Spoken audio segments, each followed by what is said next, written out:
Hello, Assalamu alaikum. You are watching my YouTube channel and we are going to start Waleed podcast. हमारे सामने है हमारे guest mister Farhan. Farhan जो है किसी तारुफ के मोहताज नहीं है। ग्राफिक्स में इन्होंने एक्सेल किया है। एक्सेल वो माइक्रोसॉफ्ट एक्सेल नहीं, एक्सेल मीन्स इन्होंने अबूर हासिल किया है और फ्रीलांसिंग में जो है इनका अपना नाम है।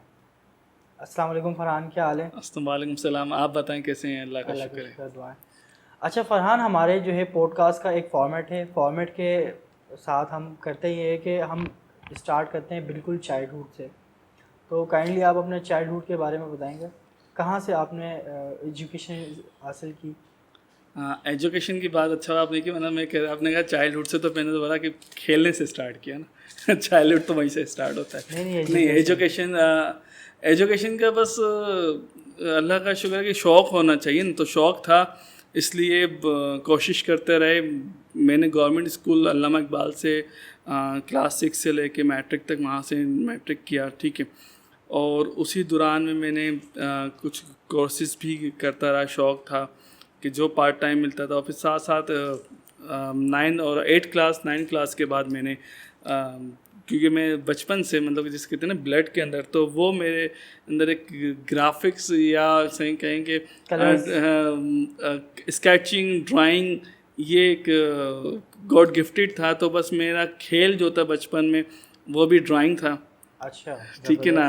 और स्टोरीज लिखना, ये मेरा खेल था। मेरे फादर जहाँ जॉब करते थे वहाँ से वो मुझे डायरीज़ ला के देते थे, जो वन साइड होती थी, पेजेस ला के दिया करते थे। तो वो मोटे मोटे रजिस्टर जो है मैं पूरे ड्राइंग्स किया करता था। ये मेरा खेल था। मैं बाहर जो फिज़िकल जो स्पोर्ट्स वगैरह बहुत बहुत कम था, लेकिन मेरी ये चीज़ थी, स्केचिंग, ड्राइंग और फिर स्टोरीज लिखना। तो वही चीज़ मुझे आगे लेके गई कि जब 9 मैट्रिक फर्स्ट के दौरान में जब फारिग हुआ, तो मैंने स्टार्ट किया। वैसे मेरा मैट्रिक जो है पेरी मेडिकल से रहा, क्योंकि शौक़ था डॉक्टर का, बाकी सारी चीज़ें साइड पर। तो बस वो आईटी साइड पर भी मैं रहा। जो असल जो टॉपिक मेरा कि आईटी साइड में मैं जो प्रोफेशनल है, वो प्रोफेशनल वो मेरा आईटी ही है। अच्छा, ठीक है ना। कॉलेज आपने जो है कहाँ एजुकेशन से? मेरी बायोमेट्रिक और कई सारी चीज़ें, और जो प्रोफेशन जो है मेरा वो आईटी है। तो ऐसे ही हुआ कि जो मैं बता रहा हूँ ग्राफिक्स और ये सब चीज़ें, तो वो यही हुआ कि मैं ग्राफिक्स के लिए लोकल मार्केट में, और वहाँ से मैंने सीखा ग्राफिक्स, कंपोजिंग, बिल्कुल जैसे अच्छा, हम लेटर थोड़ा राइटिंग, सा ग्राफिक फरहान चीज़ें। पीछे जाएंगे। जी हम स्टार्ट करते हैं। आपने अल्लामा इकबाल, गवर्नमेंट अल्लामा इकबाल से अपनी स्कूलिंग मुकम्मल की। उसके बाद कॉलेज आपने कहाँ से किया? कॉलेज की क्या हाँ, जर्नी बिल्कुल, है? मैं वही वाज बिल्कुल इट स्टेप बाय स्टेप आ ही रहा रेगुलर? था, साथ साथ था ना, क्योंकि वो एक पैरेलल साथ चल रही थी ना, कि ग्राफिक्स भी चल रही थी जिसका काम भी, और फिर मेरा 9 मैट्रिक भी साथ चल रहा था। तो 9 मैट्रिक मेरा था, साथ जॉब थी। तो वही अल्लामा इकबाल स्कूल से लेके तो मैंने मैट्रिक किया। फिर उसके बाद जो मेरा फर्स्ट ईयर इंटर हुआ, वो गवर्नमेंट डिग्री कॉलेज 11 नंबर, ठीक है, लतीफ़ाबाद। तो वहाँ एक आके हमारा कोई बड़ा झटका भी जिसे कहते हैं ना वो लगा, क्योंकि लाजमी था हमारा एजुकेशन सिस्टम जो है ना, वो देता कुछ है और लेता कुछ है। तो देने वाला ये था कि हमारी जो स्कूल था वो था उर्दू मीडियम। वहाँ पे इंग्लिश सही। सिर्फ इंग्लिश में थी, बाकी सब कुछ उर्दू में था। अच्छा। जी, इंग्लिश में थी, क्या करें, मजबूरी थी, वरना हो सकता तो वो उसको भी वो उर्दू में करते। तो और हमने क्लास 6 में A for apple B for ball भी पढ़ा है। अच्छा। जी, क्लास 6 में। तो एजुकेशन अब आप समझ सकते हैं क्या थी। और फर्स्ट ईयर इंटर में जैसे ही आए, वही गवर्नमेंट का सिस्टम है, वही वॉसिन बोर्ड टेक्स्ट है, और आते ही सब कुछ इंग्लिश में सिवाय उर्दू में। अच्छा। अब वहाँ से हम कवर करना जो एक तरह मैं बताना चाह रहा हूँ कि पहले तो फर्स्ट ईयर इंटर की एजुकेशन है, उस पर हमें एक कमांड लेनी है, ताकि आगे हम अपना स्कोप बना सकें, फ्यूचर बना सकें। और वो सब्जेक्ट को कवर करने की जगह हम पहले अपने आप को कवर कर रहे थे कि उर्दू से इंग्लिश के अंदर। तो ये बड़ा एक हमारे लिए एक समझे, मेरे लिए क्या, हमारे साथ जितने भी सब थे या जितने स्कूलिंग सिस्टम में चल रहा है, वहाँ सबके साथ ये चीज़ अभी तक फेस कर रहे हैं, अभी तक। अच्छा, आपने बैकग्राउंड आपका आईटी का है, लेकिन आपने बायो सेलेक्ट की क्योंकि उस टाइम पे कोई ऑप्शन मौजूद नहीं था आपके पास? हाँ, कह सकते हैं। देखिए, मैंने क्या कहा कि मुझे शौक, क्योंकि मेरे पेरेंट्स जो है ना ज़्यादा एजुकेटेड नहीं है, मतलब कि मदर, लेकिन मेरी मदर को बहुत शौक़ था तो उन्होंने मुझे पढ़ाया और मुझे भी शौक़ रहा उनकी वजह से। तो बस मुझे डायरेक्शंस क्योंकि इतनी कोई साथ था नहीं, मैंने बताया कि मेरे खेल कूद ही यही था कि ड्राइंग स्केचिंग, तो बाहर ज़्यादा कम निकलता था, तो ज़्यादा दोस्त हैं नहीं कि जहाँ से ज़्यादा मालूमात हो, मामलात हो, फिर एक दूसरे से सजेशंस हो। तो जो समझ में आता था, जो सही लगता था, वो फिर डायरेक्शन के साथ साथ हम चलते थे। तो ऐसे ही हुआ कि ना आईटी जो है वो जब काम पे जाने लगे और वहाँ से सीखने लगे और डॉक्टर बनने का शौक़ था, तो एंट्री टेस्ट का कॉन्सेप्ट मुझे बिल्कुल नहीं था और एंट्री टेस्ट मुझसे पुराना था और मुझे यही नहीं पता था कि डॉक्टर बनने के लिए एंट्री टेस्ट करना होता है और फिर उसकी तैयारी होगी, कितने परसेंटेज मार्क्स लेने चाहिए, क्या है और किस तरह की, कुछ भी नहीं ना। मैंने बताया कि पहले तो हमें एक चीज़ को कवर करने में मुश्किल हो गई कि उर्दू से इंग्लिश पे आने के लिए। सही। तो फिर रही बात, मेरा इंटर भी मेरी मेडिकल में ही है और आईटी साइड पर मैं ऐसे आया कि साथ साथ जो मैं कोर्सेज करता रहा, जिसमें मैंने सबसे पहले सर्टिफिकेशंस की, फिर डिप्लोमा किया, उसके बाद डिप्लोमा के बाद मैंने थोड़ा गैप आया क्योंकि मैं जॉब कर रहा था साथ साथ। तो वहाँ पे बस यही था हमारा वर्ड, एक्सेल, कोरल ड्रा और ग्राफिक्स के सॉफ्टवेयर्स। तो वहाँ से जो मैंने बताया कि ब्लड या गॉड गिफ्टेड था, तो वो चीज़ वहाँ इम्प्लीमेंट होती थी कोरल के अंदर, फोटोशॉप के अंदर। तो पेपर से इलेक्ट्रॉनिक में कन्वर्ट हो गए थे। अच्छा, ज़बरदस्त। तो आपने जो है वो प्रोफेशनली इसको लिया या आपने कहीं मार्केट में जॉब स्टार्ट करके इस चीज़ को एक्सप्लोर किया ज़्यादा, या पढ़ते पढ़ते आपने किया जैसे आप बता रहे हैं डिप्लोमा के मैंने दौरान? बताया ना कि डॉक्टर बनने का तो मुझे शौक़ था, ठीक है, वो तो एजुकेशन साइड पर रही, लेकिन प्रोफेशन के अंदर जब काम कर रहे हैं और फिर उसमें आगे से आगे चलना चाहिए, तो उसमें फिर मैंने अपने आप को इम्प्रूव करने की कोशिश की और मज़ीद जो मेरी स्पेस थे या जो खामियां थे उनको पूरा किया मैंने ना। तो उसमें मैंने फिर आगे आके स्पेशलाइजेशन की। जब मैं इंटर कर चुका था, बैचलर्स भी कंप्लीट हो गया था मेरा, और बैचलर्स कंप्लीट होने के बाद में जब एमबीए में मैंने देखिए नई चीज़ आ गई एमबीए। तो एमबीए में जब मैंने एडमिशन लिया, साथ साथ मैंने ही अरीना में स्पेशलाइजेशन की, पूरे 2.5 साल की, जिस पूरा डिप्लोमा था अरीना का, specialisation MSP, Arena multimedia specialisation program. ये पूरा एमएसपी एक प्रोसेस था जिसके अंदर 6-6 महीने के ना 5 सेमेस्टर्स थे, जो मैंने 5 सेमेस्टर किए। और उससे जो सेमेस्टर्स हमने कवर किए, लोग एक चीज़ में एक्सपर्टीज रखते हैं, बाकी चीज़ें छोड़ देते हैं। अल्लाह का शुक्र है कि मेरे जितने सेमेस्टर, जितने मेरे मॉड्यूल्स थे, उन सब में अल्लाह का शुक्र है कि मैं अब तक एक्सपर्टीज रखता हुआ। अच्छा, इसके आप ये बता रहे थे कि आपने ये तो आपने एक फॉर्मल आपने एजुकेशन आईटी के लिए, इसके बाद ये जितनी भी सारी आपने प्रैक्टिसेस ज़्यादा की। एक तो होता है ना स्टूडेंट एजुकेशन लेते हैं, नहीं मेरी प्रैक्टिस, अच्छा मैं वही बताऊं कि जिससे आपने बताया ना कि प्रैक्टिस, तो बिल्कुल प्रैक्टिस से ही मेरा ज़्यादा रहा ना, क्योंकि मैंने बताया कि मैं पहले से करता हुआ आ रहा था कि कोरल मार्केट, वो मेरी मार्केट की थी ना कि कोरल बिल्कुल लोकल मार्केट में था, जहाँ पर लोग सर्टिफिकेट बनवाने भी आ जाया करते थे, जहाँ थीसिस टाइप करवाने भी आ जाया करते थे, जहाँ पर लोग है ना मुख्तलिफ पैकेजिंग बनवानी भी आया करते थे। मिक्स टाइप का काम था, तो सब कुछ ही करते थे। फिर प्रिंटिंग प्रेस पर आ गया तो वहाँ प्रिंटिंग में तो सारा काम ग्राफिक्स का ही था। तो वो ऑलरेडी मैं इस फील्ड में था, शौक़ था, साथ इम्प्लीमेंट हो रहा था, लेकिन डिग्री नहीं थी और चीज़ नहीं थी। फिर उसको मज़ीद चीज़ें सीखने के लिए फिर मैं अरीना को मैंने ज्वाइन किया। अच्छा, इसके बाद आपका Anees Hasan Centre of Excellence की क्या? हाँ, वो ऐसे रहा कि मैं लोकल मार्केट में ही जॉब कर रहा था, और जॉब करते हुए मेरे साथ ऐसा हुआ कि मेरे जो जहाँ काम कर रहा था वहाँ पर 13 अगस्त और 14 अगस्त की ऐसे रात थी। वहाँ मैंने दिन और रात जॉब की, अखबार की कटिंग्स बनाई, 14 अगस्त की न्यूज़ बनाई, सब कुछ किया। तो फादर और ये लोग सब परेशान हो गए, घर वाले, कि क्या हुआ, सुबह 9 बजे का गया हुआ है और आज सुबह 6 बज रहे हैं और अब तक नहीं आया। मैंने प्रेस का काम था, कुछ था। तो वहाँ से उन्होंने आया, फिर घर वालों ने बोला अब ये इतनी लंबी जॉब हम नहीं करवा सकते, एजुकेशन हमारी डिस्टर्ब होगी, तुम छोड़ दो। तो फिर मैं सिर्फ फर्स्ट ईयर और इंटर में पढ़ता रहा, फर्स्ट ईयर में विदाउट जॉब की, फिर मैंने पार्ट टाइम फिर भी मैंने मेडिकल स्टोर ज्वाइन किया था। अच्छा। हाँ, तो साथ ही फिर वहाँ से ही मेडिकल स्टोर से जान पहचान होते हुए मैं एक एजेंसी चला गया जिनका मेडिकल का ही काम था, तो उनका ही प्रेस था, दोबारा प्रेस में आ गया। अच्छा। हाँ, उन्होंने बोला यार उसमें क्या करते हो तुम, हमारे पास प्रेस में आ जाओ, तुम जब काम जानते हो। तो वो मैं बता रहा हूँ कि जर्नी इस तरह से हुई कि वापस कुदरती मुझे वहाँ पे खींच के लेके आई, फिर वापस प्रेस में आया और वहीं से मेरी जॉब काम हम देख के मेरे भाई की मदद से और जानने वाले से मेरी जॉब हुई अनीस हसन के अंदर।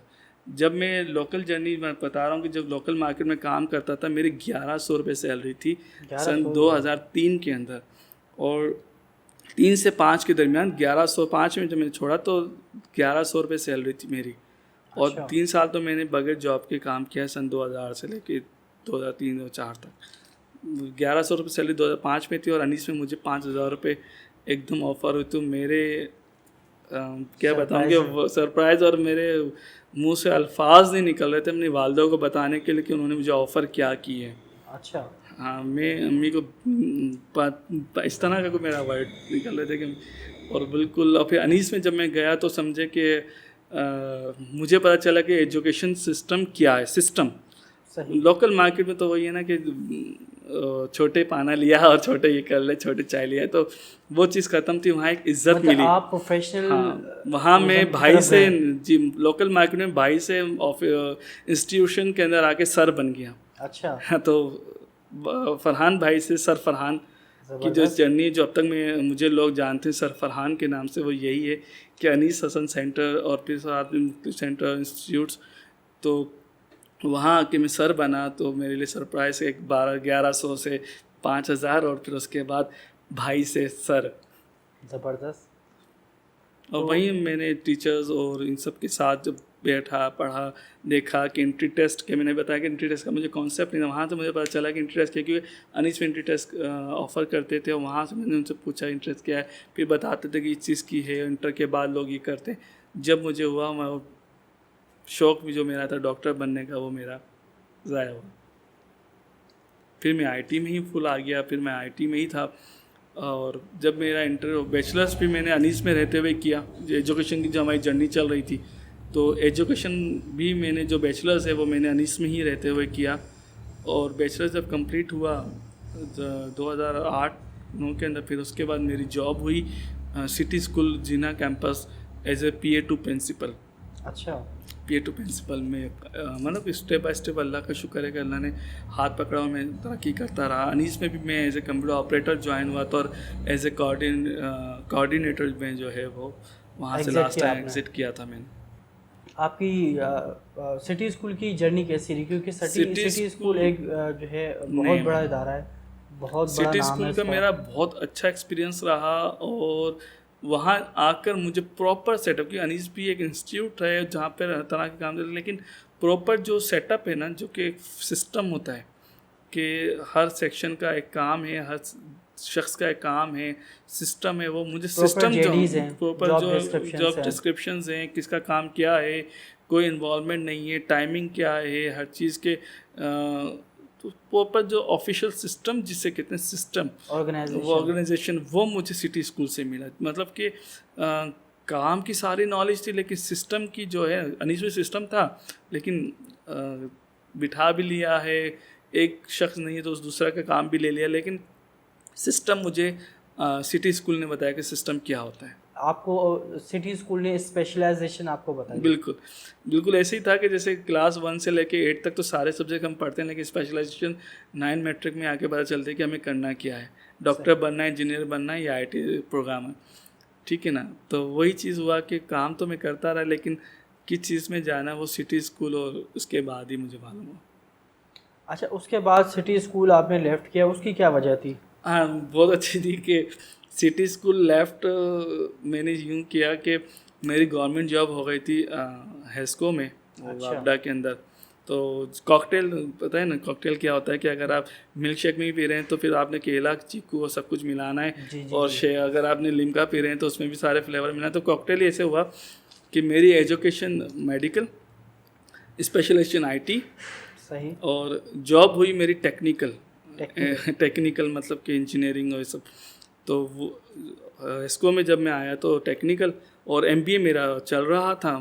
एमबीए आपने एमबीए, फाइनेंस में किया? हाँ एमबीए मैं बताना चाह रहा हूँ कि मेरा जो एमबीए करना आया था मैं अच्छा, हम एमआईएस के एमबीए के अंदर। ऊपर आ जाते हैं, क्योंकि हम हाँ जॉब की हम हाँ, बाद में बात करेंगे। एमबीए आप मेरा ऐसे हुआ, मैं भाई वही आ गया वापस कि एमबीए मेरा ऐसे हुआ कि है ना, मेरा था एमबीए में जो एडमिशन वो ये था एमआईएस में करने का ना, अच्छा स्पेशलाइजेशन, क्योंकि मैंने बताया ना आईटी को ही लेके चल रहा था।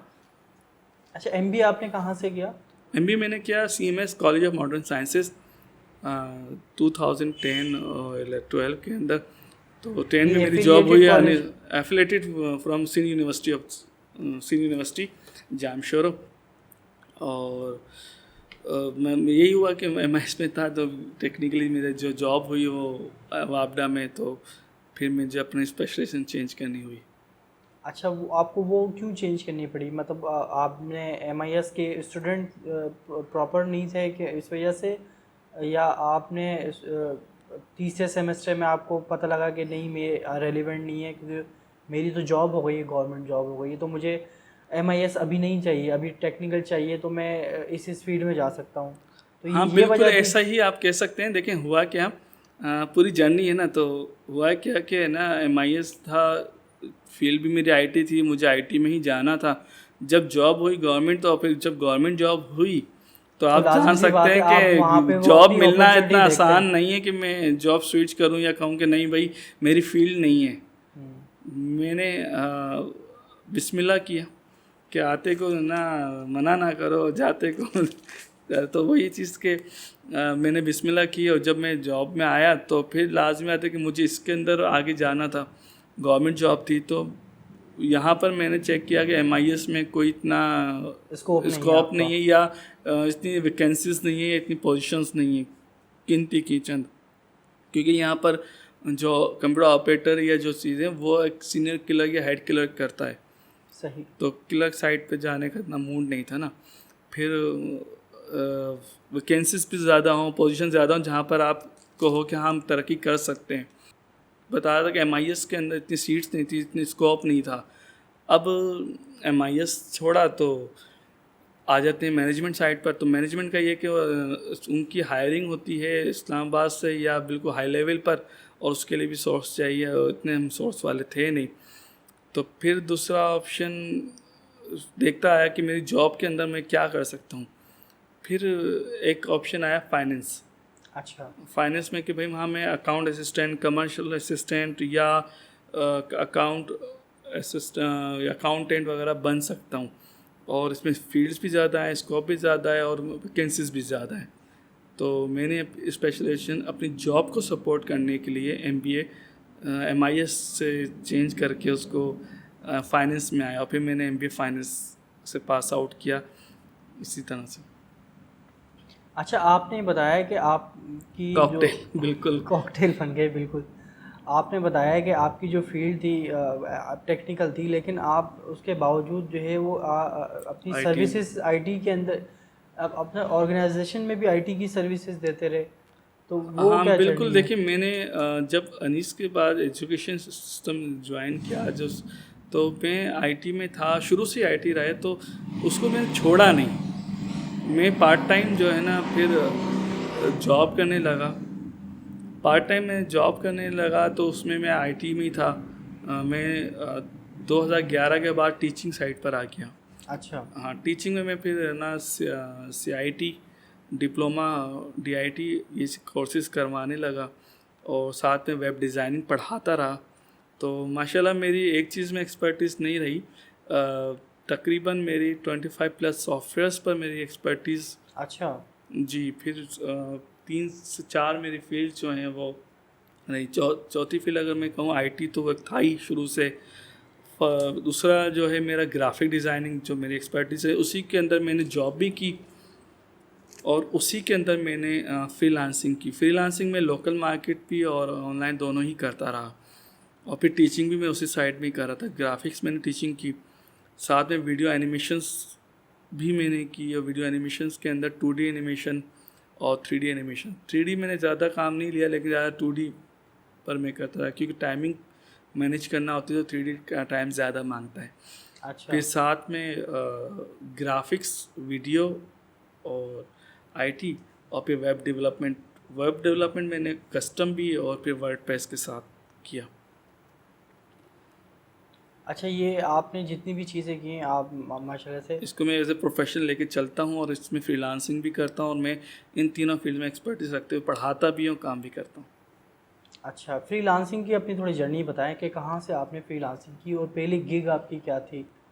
हाँ, फ्रीलांसिंग का ऐसे है कि मैं लोकल मार्केट में रहा, पहले मैं बुक्स वगैरह लेता रहा, फिर मुझे एक स्कूल्स के प्रोजेक्ट्स मिले, फिर मेरे पास मेरे एक बहुत अच्छे दोस्त हैं, दुबई में होते हैं, तो उन्होंने मुझे वहाँ से प्रोजेक्ट्स देना शुरू किए, जो कि वेब के ग्राफिक्स के वीडियो के प्रोजेक्ट, वेब के ग्राफिक्स के प्रोजेक्ट देते थे। वहाँ से मेरी एक्सपर्टीज़ ज़्यादा हो गई। जब राजमिस्त्री के प्रोजेक्ट्स निकाले जाते हैं, जब वो प्रैक्टिस होती है, तो प्रैक्टिस जो है ना, मेक परफेक्ट, तो वहाँ से मेरी एक वेब के अंदर ग्राफिक्स में दोनों चीज़ों में प्रैक्टिस ज़्यादा होती रही। फिर वीडियो एनिमेशंस के अंदर ऐसे था कि लोकल मार्केट भी और इंटरनेशनल मार्केट में वीडियो के प्रोजेक्ट्स भी आने लगे 2D एनिमेशंस के, और मेरे ही अरीना के क्लास फेलो थे वलीद। अच्छा, वो वलीद, मेरे सैयद नाम वलीद, से ही है। हम ना 2005 में उन्होंने मुझे फिर ऑफ़र भी की यूएई के अंदर, जो ऑलरेडी एक प्रोडक्शन कंपनी में थे। अच्छा, हम थोड़ा सा बीच में हट रहे हैं इस बात से। ये यूएई बीच में, ये क्या जर्नी है? हाँ, यूएई जर्नी में आपको बताता हूँ। मैं बस पहले प्रोजेक्ट्स का था कि वहाँ से मेरी स्टार्ट हुआ प्रोजेक्ट्स का, लोकल मार्केट से प्रोजेक्ट्स, ऑनलाइन के प्रोजेक्ट्स करते हुए ज़्यादातर मुझे तीनों फील्ड के प्रोजेक्ट्स मिलते हुए करता आया, और फिर एजुकेशन भी मेरी उसमें इम्प्रूवमेंट करता रहा। फिर मैंने मज़ीद और भी कोर्सेज़ किए, ऑनलाइन कोर्सेज़, ऑनलाइन सर्टिफिकेशंस किए, ऑनलाइन बहुत सारे, और अभी लास्ट टाइम भी मैंने डिजी स्किल्स भी ज्वाइन किया ऑनलाइन। अच्छा, अभी भी मुझे ऑप्शन मिलता है, मैं ज्वाइन कोई करता कोई हूँ फील्ड और नहीं छोड़ते। नहीं, और अल्लाह का शुक्र है कामयाब होता हूँ। तो अब रही बात जो आपने बताया कि दुबई ही कैसे, तो वलीद ने मुझे ऑफ़र की, वहाँ मैं गया, तो वहाँ मैं प्रोडक्शन कंपनी में था, ये अपना हेस्को से छुट्टी लेके गया था। तो वहाँ भी मेरा बहुत ज़बरदस्त रहा कि वहाँ मुझे वेब डेवलपमेंट करनी थी, और वीडियो एनिमेशंस और एडिटिंग, साथ में मुझे कैमरा का बड़ा ज़बरदस्त वहाँ पे एक्सपीरियंस रहा, वहाँ से सीखा मैंने। और आपको बताऊँ, वहाँ यूएई के अंदर मैंने राहत फ़तेह अली खान का कॉन्सर्ट कवरेज किया, वर्ल्ड ट्रेड सेंटर के अंदर था। बहुत बड़ा एक इवेंट था वो, मेरे मतलब कि एक्सपीरियंस में काउंट होता है। उसके अलावा केविन पीटरसन और शुएब अख्तर, इनका स्प्राइट ढक्कन खोलो स्कोर बनाओ, उसका एक मैच था, तो वो कवरेज वहाँ पे हमने की। ऐसे ही हमने बड़े बड़े इवेंट्स वहाँ पर इस तरह से किए, जिसके अंदर जब मैंने छोड़ा था, तो दिल वाले मूवी जो है शाहरुख खान की, और काजुल की जो आई, जी जी। तो उसका प्रीमियर भी हमने वहीं पर किया था, जो कि का शूट वहाँ पर हमने किया 3 चैनल्स के लिए, समा, जियो और हम, और यहाँ पाकिस्तान के अंदर जो है वो टेलीकास्ट हुआ, तो वो हमारे ये हाथ का कैमरा था, और उस बिहाइंड द कैमरा हम ही खड़े हुए थे। अच्छा, तो वो बेसिकली क्या कंपनी थी? प्रोडक्शन कंपनी थी जी, वो? आईबीसी स्टूडियो पूरा एक प्रोडक्शन कंपनी थी, जो वहाँ पर प्रोजेक्ट्स या इस तरह के लेती थी, और फिर जो आप मामला, फिर वो पूरे प्रोजेक्ट्स फाइल करती थी। तो ये पाकिस्तानी कंपनी थी? नहीं, ये एक इंडियन की कंपनी थी, यूएई बेस्ड कंपनी थी। अच्छा। हाँ, लेकिन वहाँ पे भी ये ऐसा होता है ना कि जितने भी चैनल्स हैं, ये लोग जो हैं हायर करते हैं कैमरामैन्स, या ये लोग हायर करते हैं प्रोडक्शन को, क्योंकि हर जगह पे सेटअप लगाना आसान नहीं है। तो वो हमें ऐसे, हमारी कंपनी का ऐसे फ्रीलांस उन्होंने हायर किया था, और अच्छा। हमारी कंपनी जो है उनके साथ जो है चैनल्स के साथ काम किया था। हमारे एक ही कैमरा से जियो के लिए भी शूट हुआ था, एक ही होटल के अंदर उन्होंने सेटअप किया था। एक केबिन जो है वो हम का था सेटअप, दूसरी तरफ उसी के बराबर में जो है शाइस्ता वहीदी के साथ जो है दूसरा सेटअप था जियो के लिए। फिर उन्हीं के भाई का सेटअप था लोधी, साहिल लोधी। साहिल लोधी का, वो सेटअप था उसके बराबर में।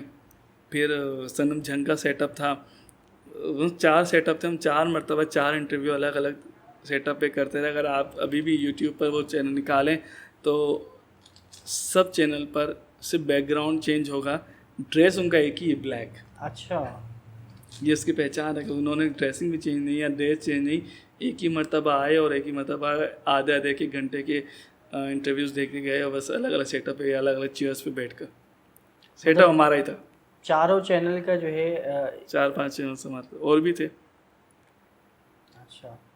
दुबई का आपका कैसा एक्सपीरियंस है? आपने क्या एक्सपीरियंस किया between दुबई का मेरा पाकिस्तान बड़ा and- ज़बरदस्त इस हवाले से एक्सपीरियंस रहा है 2 तरह से। एक तो जॉब के हवाले से, वहाँ पे भी बिल्कुल बताया ना कि सिस्टम जो प्लस हो गया था हम जिसके सिस्टम की तरीके से।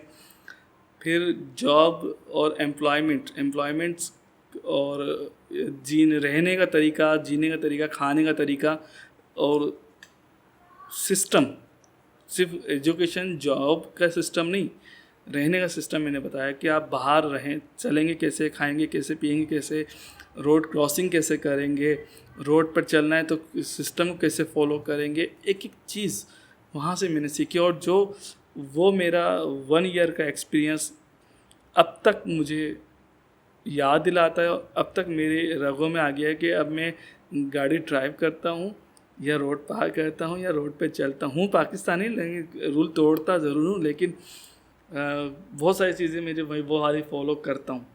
ये यूएई में आपने एक्सपीरियंस जो मेरा वहाँ पे सीखा।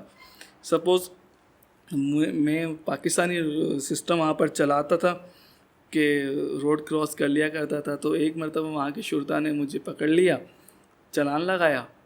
यहाँ तो चालान सिर्फ गाड़ी वाले को होता, मुट्ठी गर्म कर देते हैं, 100 रुपये से काम बन जाता। वहाँ ऐसा नहीं हुआ, उन्होंने हमारा एमरेट्स आईडी जो है उसका हाथ कर लिया और चालान काट के दे दिया। बोले बस ये जमा कराएं। 200 दिरहम का चालान था, जो कि पाकिस्तानी उस वक्त जो है 5,500 से 6,000 रुपये बनते थे। अच्छा। सिर्फ रोड क्रॉस करने का जुर्माना था। गलत रोड क्रॉस करने पे? जी, मैं विदाउट पेडिस्ट्रियन जो है रोड क्रॉस कर रहा था, दूर तक कोई गाड़ी नहीं थी, लेकिन दूर से शुरता जो है इनके पुलिस वाला उसने खड़ा हुआ था और ऑब्जर्व किया, और उसने दूसरे तीसरे रोड पे जब मैं वहाँ गया बिल्डिंग के पास क्रॉस करके, वहाँ से मुझे कैप्चर किया। अच्छा। और उसके बाद वो उसके नेक्स्ट डे, ये नहीं चालान लगने के बाद या उसके, मैं पेडिस्ट्रियन फॉलो करने लगा, थोड़ा लॉन्ग रूट चलने लगा। और खाने पीने का तो ऐसे ही था कि वहाँ जब हम जाते थे चलते फिरते तो कोई भी चीज़ खा ली तो हम कागज़ वहीं फेंकते नहीं थे, चाहे वो छालिया का एक छोटा रैपर हो या बबल का रैपर या वो बहुत बड़ी कागज़ का कूड़ा, ठीक है ना। जब तक हमें कोई रिसाइकिल बिन नहीं मिलता था हम वहाँ पर फेंक नहीं सकते थे। और फिर वॉशरूम वगैरह वो क्लियर होते थे। हम पाकिस्तानी कहते हैं या कुछ है कि यहाँ पर सफाई नसीमान है मुसलमानों के लिए, लेकिन अब वॉशरूम जाएँ सबसे गंदा है। मैं बताऊँ वहाँ पर, यहाँ अभी तक ना मॉल्स के अंदर भी नहीं होगा जो वहाँ था। बात थोड़ी सी ऐसी है, लेकिन जो ट्रुथ है, जो सच है कि एक गंदी जगह से लेके अच्छी जगह तक का सब कुछ कि वाकई क्या होता है। अच्छा, दोबारा हम आते हैं कि हमने आपसे वही आपसे पहला क्वेश्चन किया था कि आपने पहली गिग आपकी क्या थी, सही है, अपार्ट फ्रॉम कंपोजिंग, क्योंकि कंपोजिंग आप तो एक करते हुए आ रहे थे ना, कंपोजिंग नहीं, इसके अंदर जो है आपने ग्राफिक डिज़ाइनिंग और जो है वीडियो मेकिंग के अंदर आपने पहली गिग आपकी क्या थी आफ्टर दुबई? आफ्टर दुबई और बिफोर दुबई दोनों ही मेरा है ना। हाँ, पहला जो मेरा एक जेडीसी कंपनी है शिपिंग, उसकी वेब डेवलपमेंट थी, ग्राफिक्स के वेबसाइट के हवाले से जो वेबसाइट उनकी बनाई थी, जो एक बड़ा प्रोजेक्ट, वैसे तो छोटे मोटे बहुत सारे करता रहा। और ग्राफिक्स के अंदर पाकिस्तान में ही मैंने आर्मी पब्लिक स्कूल उनका पूरा प्रोस्पेक्टर अकेले ने डिज़ाइन किया था। फिर सिटी स्कूल का भी किया, और अब तक मैं कोई 9 से 10 प्रोस्पेक्टस अकेला डिज़ाइन कर चुका हूँ। और रिसेंटली अभी जो गवर्नमेंट कॉलेज काली मोरी, जो अब यूनिवर्सिटी हो गया गवर्नमेंट कॉलेज यूनिवर्सिटी, उस जब से वो यूनिवर्सिटी बनी है डेवलप, उसका फर्स्ट प्रोस्पेक्टस से लेकर लास्ट प्रोस्पेक्टस तक मैंने ही डिज़ाइन किया है। उनका सोवेनियर, उनका न्यूज़लेटर। आप ये तो आप डिज़ाइनिंग का बता रहे हैं ना, आप उसके बाद वीडियो एडिटिंग की तरफ कैसे गए? वीडियो वीडियो का ऐसे रहा क्योंकि मैंने बताया ना कि अरीना से हम करते आए थे, तो अरीना में मैंने वहाँ से जब किया तो वहीं उसी दौरान में मुझे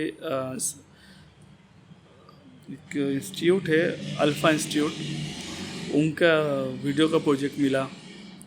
फिर मुझे एक हमने 2010 के अंदर जब फ्लड आया था तो उस वक्त हमने एक सॉन्ग किया मेरे खुदा, इमेज प्रोडक्शन के साथ मिलकर अच्छा। वो किया। फिर उस सॉन्ग के साथ फिर हमने एनिमेशन प्रोजेक्ट्स भी किए छोटे छोटे, जो कि मैंने दुबई के लिए भी किया, पाकिस्तान के लिए भी किया। दुबई के लिए मेरे ही दोस्त वलीद, उन्होंने मुझे दिलवाया था। वहाँ का एक मैरिज के अंदर चलना था, बच्चे की जिसकी शादी थी उसके जो है ना छोटे छोटे हैप्पी मोमेंट्स जो हैं वो अब कैप्चर नहीं थे, लेकिन यादें बतानी थी उन्हें। तो वो जैसा करेक्टर बना के उसको एनिमेशन दे के मैं वहाँ पे स्क्रीन पे चलाना था उन्हें, तो वो मैंने करके दिया था।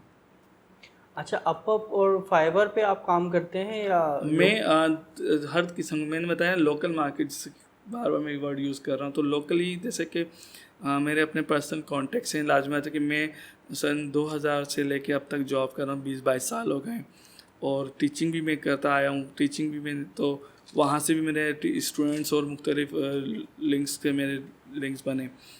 तो मैं अपवर्क पे भी रहा, अभी भी काम करता हूँ अपवर्क पर। उसके अलावा फाइवर पे भी काम करता हूँ। ठीक है, फ्रीलांसर पे मैंने थोड़ा बहुत काम किया। इन दो प्लेटफॉर्म्स माशाल्लाह मुझे एक अच्छा एक्सपीरियंस रहा, तो फिर मैं ज़्यादा जंप मारना जो है सही नहीं समझता, क्योंकि जिस चीज़ को आप कवर कर सकें नहीं, इसमें क्या वजह थी आप फुल टाइम उस पे नहीं आए आप? मेरी फुल टाइम इसलिए थी कि इनको भी पार्ट टाइम ही देता था कि मेरी मॉर्निंग जॉब, अब जॉब के साथ फिर इवनिंग में मैं पार्ट टाइम फ्रीलांसिंग करना, और लाजमी है क्लाइंट को टाइम पे काम चाहिए, और अगर मैं ऑफिस में अपना ऑफिस का काम डेडिकेशन के साथ कर रहा हूँ और बीच में इंटरप्शन आए मेरे दूसरे किसी काम की वजह से, तो वो अच्छा नहीं है ना। तो इसलिए मैं जितना काम कर सकता हूँ, जितना डिलीवर दे सकता था, इसी वजह से मैं काम करता है। रिसेंट आपके क्या प्रोजेक्ट चल रहे हैं? रिसेंट मेरा अभी एक योर ग्रीन सॉल्यूशंस के नाम से एक वेबसाइट का प्रोजेक्ट चल रहा है, और कल ही मैंने एक एनिमेशन प्रोजेक्ट फाइनल किया है जो कि डॉग एयर्स क्लीनिंग का जो है वो स्प्रे है, जो कि डॉग क्लीनिंग के लिए। तो बिल्कुल कल एनिमेशन कंप्लीट किए कि उसके डॉग की पूरी एनिमेशन दिखाई, फिर इंटरनल एनाटॉमी दिखाई एयर की, और उसमें फिर वो ड्रॉप किस तरह से जा रहा है, और फिर वो जो अंदर वैक्स है जो गंद है वो किस तरह साफ डिज़ोल्व होता है, क्योंकि अगर वो स्टिक करते हैं तो अंदर चला जाता है। तो वैक्स जो स्प्रे है वो उसको डिज़ोल्व करता है और साफ़ करता है। तो वो उसकी एक एनिमेशन मैंने कल की है। वेबसाइट के बाद ग्राफिक्स का भी मैंने एक बिल्कुल बिल्कुल फाइनल जो है वो अभी मैंने एक स्कूल है उसका प्रोस्पेक्टस फाइनल किया है RSPSS के नाम से। और अभी एक और है सोवेनियर है, वो बना रहा हूँ अभी, मेडिकल कंपनी है उनका। अच्छा, ये तो सारी चीज़ें आपने की ना, उसके बाद आपकी क्या जर्नी? देखें, आपने जो है अपने तक ये चीज़ नहीं रखी, मतलब आपने जो भी चीज एक्सपीरियंस गेन किया, सही है, जो भी आपने स्किल्स गेन की आपने अपने तक नहीं, आपने वो स्किल जो है इनकलकेट की आपने अपने स्टूडेंट्स के द्वारा, तो वो आपकी क्या जर्नी है? हाँ बिल्कुल, मेरी जर्नी माशाल्लाह, मैंने बताया कि मैंने टीचिंग भी मैंने की ना। तो मेरी जो टीचिंग स्टार्ट लिया मैंने, वो लिया था मैंने दिल्ली एकेडमी से, मेरे दोस्त इमरान उनके साथ करते हुए। तो वहाँ पे मैंने CIT DIT करवाया, तो और फिर वहाँ पे वेब डिज़ाइनिंग भी करवाई, डेवलपमेंट करवाई। और तो वहाँ मेरे भी जो बहुत सारे स्टूडेंट्स हैं वो बहुत अच्छे सॉफ्टवेयर हाउस में और दुबई में और मुख्तलिफ ऑस्ट्रेलिया में इन सब जगहों पे माशाल्लाह जॉब कर रहे हैं, और फ्रीलांसिंग भी है और जॉब भी है माशाल्लाह। और मेरे ही एक स्टूडेंट हैं एनिमेशन के, वो एटएक्सएम पर एनिमेटर है, एटएक्सएम चैनल पर। चैनल, अच्छा अच्छा। ठीक है। और फिर मैं अरीना दुबई से आने के बाद अरीना मल्टीमीडिया में टीचिंग भी करने लगा। मैंने पहले पढ़ा, फिर उसके वहीं टीचिंग की मेरे लिए बड़ा एक एहसास रहा। तो टीचिंग में भी मेरा बड़ा ज़बरदस्त एक्सपीरियंस ऐसे रहा कि अरीना का मैं अगर बताऊं कि जैसे मैंने ज्वाइन किया, मुझे वहाँ का पहला बैच मिला अरीना का 2006-07 के अंदर। तो 2 महीना 1.5 महीने के अंदर एक कंपटीशन आया था, स्किल रेजोल्यूशन के नाम से, जो कि कराची में होना था, और अरीना वालों ने कहा था कि हम भी पार्टिसिपेट करना चाहते। सिर्फ 1.5 महीने का टाइम था और अभी स्टूडेंट्स की सिर्फ पहली या दूसरी क्लास हुई थी। तो मैंने 3 बच्चों को स्पेशल मतलब उनको प्रोजेक्ट्स उनसे ही करवाए, बना कर नहीं दिए, उनसे ही करवाए। अच्छा। उनको स्पेशल उनको ट्रेनिंग कराई। तो पूरे पाकिस्तान से ना एनिमेटर और डिज़ाइनर्स जो है उन्होंने पार्टिसिपेट किया था उस कराची के अंदर। लेकिन सिंध से फर्स्ट पोजीशन और सेकंड पोजीशन मेरे उन स्टूडेंट्स की थी। अच्छा, ज़बरदस्त। जहाँ 6 महीने साल से पढ़ते बार स्टूडेंट्स आ रहे थे और मेरे 1.5 महीने के स्टूडेंट्स जो ट्रेन किए हुए, अभी तो स्टडी चल रही थी, 6 महीने का पूरा उनका कोर्स था, लेकिन जो 1.5 महीने की जो ट्रेनिंग थी उसके अंदर ही मैंने उसका प्रोजेक्ट करवाया था। उन्होंने कॉम्पीट किया और उसको पोजीशन विन भी किया और पोजीशन लेकर आए। और फिर साथ में मेरे स्टूडेंट्स जो हैं ड्यूरिंग स्टडी सॉन्ग्स बनाते आए, जिन्होंने ख्याल रखना सॉन्ग बनाया, दूसरा बनाया मेरा पाकिस्तान। अच्छा। दूसरे बैच ने। उसके अलावा 23 मार्च के लिए मेरे ही स्टूडेंट्स ने 23 मार्च के लिए स्पेशल एनिमेशंस बनाई ड्यूरिंग स्टडी। बिल्कुल हमारा जो स्टडी का तरीका होता था वो होता था प्रैक्टिस के साथ ना, प्रोफेशनली प्रोजेक्ट बेस। तो प्रोजेक्ट बेस में हमारा प्रोजेक्ट्स डेली कोई ना कोई रेडी हुआ करता था। अच्छा। अच्छा, मुझे एक बात बताएं, इसके अंदर जो है आप मॉर्निंग के अंदर जो है जॉब करते हैं, ठीक है, उसके बाद लाजमत है घर में अब बच्चों को लाना ले जाना ये वो, तो उसके अंदर जो है आप अपना टाइम कैसे निकालते हैं जो फ्रीलांसिंग वर्क में? क्योंकि आजकल न्यू जनरेशन से बात करें, वो कहते हैं हम जॉब करते हैं उसके बाद टाइम ही नहीं मिलता, घर जाते हैं सो जाते हैं, अगले दिन फिर अगले दिन जॉब की तैयारी है। मेरी तो वो आपकी क्या रूटीन है, वो आप कैसे मैनेज करते हैं, और आप अपने ऑडियंस को क्या मैसेज देना चाहेंगे कि जो है मतलब वो अपना टाइम कैसे मैनेज कर सकते हैं? देखें, मैनेज करना खुद के हाथ में होता है। बहाने तो बहुत सारे हैं, ठीक है ना। मैं 8 घंटे से ज़्यादा नींद जब तक मैं नहीं लूँ, मेरी नींद पूरी नहीं होती तो ये बहाना है, ठीक है ना। मेरी सुबह ही 4 बजे होती है, मैं जॉब कैसे करूँ? जॉब तो मॉर्निंग की है ना। हाँ। अब दोपहर 4 बजे हमारी सुबह हो रही है तो मेरी जॉब कैसे चलेगी?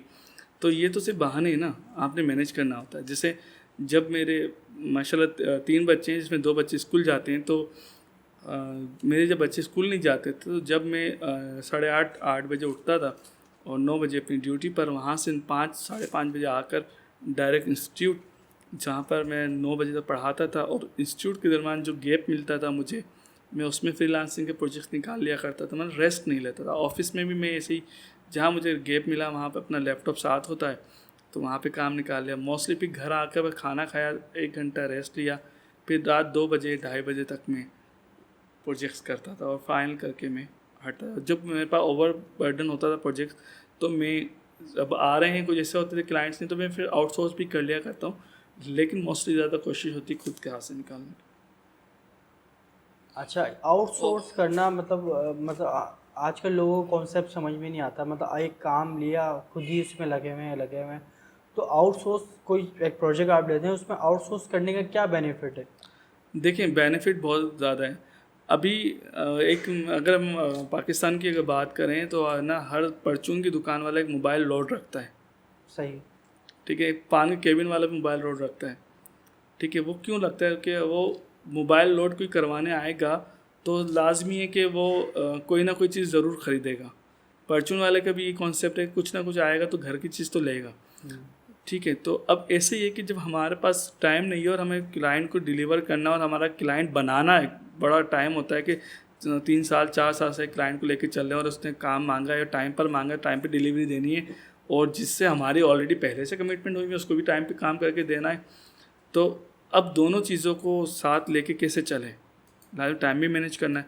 तो फिर हम क्या करते हैं कि आउटसोर्स कर लेते हैं, कि किसी से काम करवा लेते हैं। अगर हम क्लाइंट को मना कर देंगे कि भाई, अब जो बेनिफिट की बात है, अगर मैं क्लाइंट को कह दूँ सर मेरे पास टाइम नहीं, मैं नहीं कर सकता आपका ये काम, तो वो क्या करेगा, दूसरी दुकान पर जाएगा या किसी और फ्रीलांसर के पास जाएगा। अब वो चला गया तो लाजमी बात है कि उसके पास मेरे क्लाइंट को जो 4 साल से 5 साल से मुझे प्रोजेक्ट दे रहा है, वो दूसरे प्रोजेक्ट भी उस शख्स से डिस्कस करेगा, यानी कि वो मेरा एक प्रोजेक्ट नहीं गया, अपकमिंग आने वाले जितने प्रोजेक्ट्स थे या जितने काम थे वो सब चले गए। अब मैंने अगर उसको स्विच किया कि उसको ही भेज दिया, इसलिए मैं क्या करता हूँ, काम मैं ले लेता हूँ, काम करवा के दे देता हूँ। तो इससे मुझे फ़ायदा क्या होता है, मेरा क्लाइंट कहीं और नहीं जाता। अच्छा, और नहीं जाएगा तो वो मेरे पास बंदा हुआ क्लाइंट नेक्स्ट को प्रोजेक्ट फिर मैं इंगेज करके रखते हैं। इंगेज करके रखना होता है। अच्छा, जो है न्यू जनरेशन को आप ये बताएं कि वो कहाँ से जो है फर्स्ट स्टेप कहाँ से स्टार्ट कर सकते हैं। मतलब थोड़ा सा अगर आपको थोड़ा सा बताना चाहूँ तो उसमें ये है कि फेसबुक की मार्केटिंग से स्टार्ट करना ये छोटा सा स्टेप है। तो आप यहाँ से हम कहाँ तक जा सकते हैं। बिल्कुल हम बता रहे हैं कि मतलब ले मेन अगर आप अपने फारिग वक्त में से अपनी जॉब के बाद से वो लैपटॉप या घर में डेस्कटॉप वगैरह तो वहाँ से स्टार्ट करना चाहे तो वो कहाँ से अपनी अर्निंग स्टार्ट कर सकता है, वो क्या स्टेप्स होंगे। अच्छा देखिए, स्टार्ट करना मेन चीज़ है कि वो किसी भी तरह की हो सकती है। बहुत सारे लोग होते कहते हैं हमें तो कंप्यूटर में कुछ आता नहीं है तो हम क्या करें, क्या हम फ्रीलांसिंग नहीं करें। हम बात कर रहे हैं कंप्यूटर लिटरेट की बात, जिसको कंप्यूटर की नॉलेज है, क्योंकि ऑफिस में भी तो काम कर रहा है ना, ऑफिस में भी तो कोई एक डॉक्यूमेंट प्रोड्यूस कर रहा है, ठीक है, ऑफिस में भी कोई एक सॉफ्टवेयर रन कर रहा है। तो लेकिन वो घर आके जो है वो किस चीज़ को कहाँ से वो सीख सकता है। जैसे आपने बताया कि आपने भी जो है काफ़ी सारी चीज़ें सीखी, आपको मुश्किल होती थी, आप मुख्तलिफ वेबसाइट पे जाके सर्च करके सीखते थे, तो इसमें कोई बड़ी बात नहीं है। तो अर्निंग के लिए भी सीख सकते हैं, इसमें कोई बड़ी बात नहीं है। तो वो क्या कहाँ से हम स्टार्ट कर सकते हैं।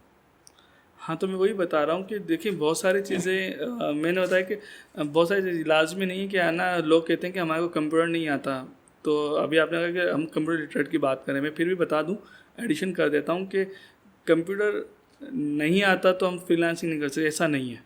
अच्छा। अगर आपको इंग्लिश आती है तो आप अभी कर सकते हैं, कंटेंट राइटिंग कर सकते हैं, ठीक है, कंटेंट राइटिंग कर सकते हैं। अगर आपको टाइपिंग आती है, बिल्कुल अगर कुछ भी नहीं आता, कंप्यूटर कोई सॉफ्टवेयर नहीं आता, टाइपिंग आती है थोड़ा बहुत चलाना, तो आप टाइपिंग के प्रोजेक्ट्स ले सकते हैं, थीसिस ले सकते हैं। और अगर आप कुछ भी आपको कंप्यूटर वैसे पढ़ना नहीं आता है, कोई इससे मामला नहीं आते, तो पढ़ना आता है सिर्फ, तो आप है ना प्रूफ रीडिंग के प्रोजेक्ट्स ले सकते हैं। अच्छा, क्योंकि ऑनलाइन मार्केट से भी ये थोड़ी कंप्यूटर के साथ प्रोजेक्ट देखे, बहुत सारे ऐसे प्रोजेक्ट देते हैं जो कि आप मैं ना फिजिकली परफॉर्म करके भी दे सकते हैं। हैंड स्केचिंग के प्रोजेक्ट्स मिलते हैं। अच्छा जी, तो अब आते हैं IT साइड पर कि अब कंप्यूटर पर आ गए। तो मैंने बताया कि ना अगर टाइपिंग सीखे, टाइपिंग आती है तो टाइपिंग से लेकर भी आप काम ले सकते हैं, टाइपिंग के प्रोजेक्ट्स होते हैं। फिर अगर आप कहते हैं तो बिल्कुल जो स्टार्ट लेना होता है, अगर आप फ्रीलांसिंग में आ रहे हैं तो सिर्फ लोगो डिज़ाइनिंग, ग्राफिक्स में आ रहे हैं तो लोगो डिज़ाइनिंग से स्टार्ट लें, ठीक है। वहाँ से आपको एक अच्छी नॉलेज होगी, क्लाइंट से डील करने की होगी। फिर एक छोटा सा प्रोजेक्ट होगा कि पता है लोगो बनाना है, और क्लाइंट 80% काम आपका करके दे देता है। क्या वो आपको टैगलाइन दे देता है, वो आपको आपके अपने लोगों का दे देता है, वो डिस्क्रिप्शन के अंदर अपने कलर बता देता है। एग्जाम्पल इवन अपना पुराना लोगो दे देते हैं कि पुराना अगर कोई नया भी बनवा रहा हो, पुराना तो दे ही देता है, लेकिन नया भी बनवा रहा हो तो वो रेफरेंसेस दे देता है। अब आपने तो अपना सिर्फ थोड़ा सा दिमाग चलाना है और उसके हिसाब से कुछ नया बना के देना है। और लोगो क्या है, सिग्नेचर, ठीक है ना। आप अपने भी सिग्नेचर करते हैं, लाइनें मार देते हैं, ये मेरा सिग्नेचर है। तो लोगो क्लाइंट दे रहा है कि मेरे को इस तरह का सिग्नेचर चाहिए, डिज़ाइन चाहिए, आप कुछ इस क्रिएटिविटी लेके आके डिज़ाइन बनाएं, काम हो जाएगा।